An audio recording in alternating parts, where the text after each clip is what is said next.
apakah kalau kita terkena penipuan uang kita bisa balik gitu? Pertanyaannya banyak seperti itu. Kena penipuan model ini.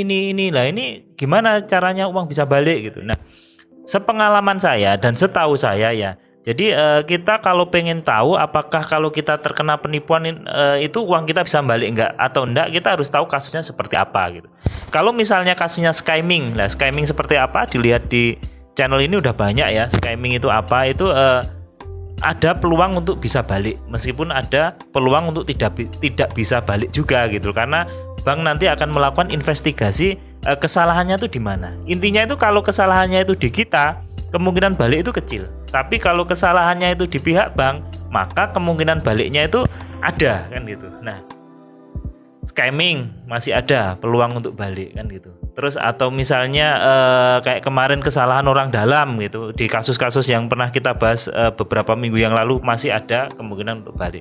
Tapi masalahnya paling banyak penipuan itu saat ini adalah OTP. Kalau yang kena OTP-nya kemungkinan baliknya sangat kecil, kecuali kalau OTP ini dipakai belanja ke pihak ketiga, kemudian pihak ketiga ini belum mentransaksikan belanja itu. Gini contohnya, misalnya kartu kredit kita atau kartu debit kita one click gitu dibuat transaksi misalnya di Bukalapak gitu. Misalnya kartu kredit kita dibuat transaksi di Bukalapak, kemudian dari transaksi Bukalapak ini dibentuk ke bentuk cicilan gitu misalnya. Nah, biasanya kalau memakai kartu kredit itu ada validasinya. Jadi pihak Bukalapak itu nggak langsung approve transaksi ini gitu, tapi menunggu kadang antara 5 jam sampai 24 jam.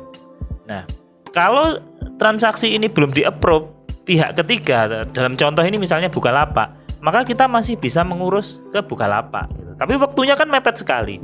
Tapi kalau sudah terlanjur di-approve, ya susah gitu loh. Jadi waspada ya, OTP ini waspada. Jadi paling banyak penipuan sekarang itu OTP, dan kalau ditanya bisa balik nggak uangnya, ya peluangnya sangat kecil. Kita mau komplain mau apa, peluangnya sangat kecil karena kesalahan kita sendiri yang memberikan kode OTP ini ke orang lain gitu teman-teman ya. Karena OTP ini kan bersifat rahasia, terus kita kasihkan ke orang lain. Jadi pihak bank akan mengklaim bahwa ini salahmu gitu loh, bukan salah pihak bank gitu. Nah ini paling banyak. Jadi kejadian OTP ini baik di one click, baik di kartu kredit, kartu debit, itu banyak sekali model penipuan yang menggunakan kode OTP gitu. Jadi kalau ditanya apakah bisa balik, bisa. Tapi ya itu tadi, kalau kita kena penipuan kode OTP apakah bisa balik? Jawabannya ada peluang bisa, tapi kecil.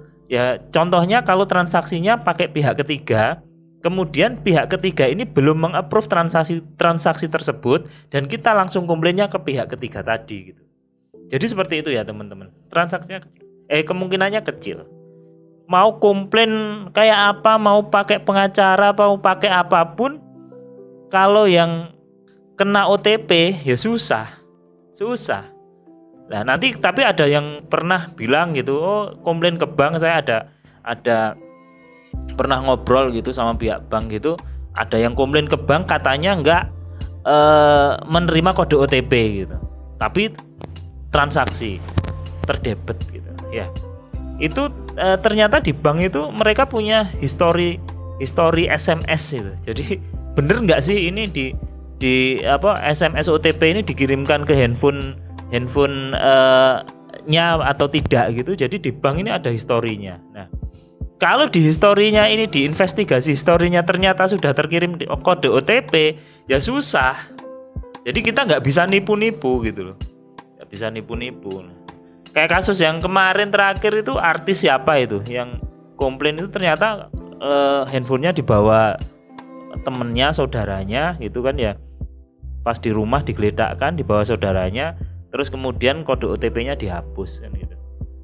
Nah, sing punya rekening ini nggak merasa dapat kode OTP gitu, tapi ternyata kode OTP itu sudah terkirim dan dilihat orang lain kan gitu. Jadi intinya itu ya teman-teman. Jadi waspada selalu untuk menjaga keamanan kode OTP.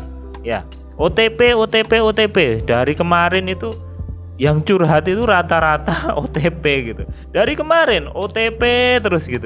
Makanya waspada ya. Jadi penipuan itu kalau menurut saya itu kenapa kok masih sering terjadi itu ada dua hal ya. Yang pertama itu biasanya tuh masalah iming-iming, yang kedua itu masalah ditekan gitu. Jadi kalau nggak karena iming-iming hadiah, ya itu karena panik, wis itu aja. Kita itu terkena penipuan itu sebenarnya ya karena dua hal itu. Iming-iming hadiah itu bisa jadi hadiah besar gitu, atau kenaikan limit kartu kredit, kenaikan apalah, itu termasuk hadiah. Atau ditekan, oh harus gini.